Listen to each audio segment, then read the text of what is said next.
নমস্কার, আবোল তাবোল চ্যানেলের পক্ষ থেকে আরও একটা ভিডিওতে আপনাদের স্বাগত জানাই।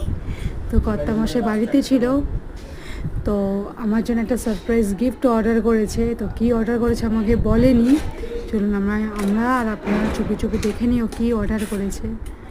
ও বলছে যে ওর নিজের জন্য অর্ডার করেছে, বাট ওর তো একটা আছে জানি। ও এটা ইয়ারবাডস অর্ডার করেছে। আমার ভীষণই পছন্দের একটা জিনিস। আমার ছিল একটা, সেটা একটু খারাপ হয়ে গেছে, তো এটা বলছে ওর জন্য অর্ডার করেছে। দেখা যাক এ কি করে। এই দেখুন আমাকে হাতে দিয়ে বলছে না এটা তোমার জন্য আমি অর্ডার করেছিলাম। আমি তো ভীষণ খুশি আজকে, কারণ ইয়ারবাডস আমার সত্যি খুব পছন্দ, আর কালারটা খুব সুন্দর, সি গ্রিনের কালার, একদম ছোট্ট মতো বক্স, খুব কিউট একটা বক্স। এইটা হচ্ছে আজকের আপনাদের ভিডিও। যদি আপনাদের ভিডিওটা ভালো লাগে একটা লাইক করবেন, একটা কমেন্ট করবেন। সবাই ভালো থাকবেন, সুস্থ থাকবেন। Thank you so much.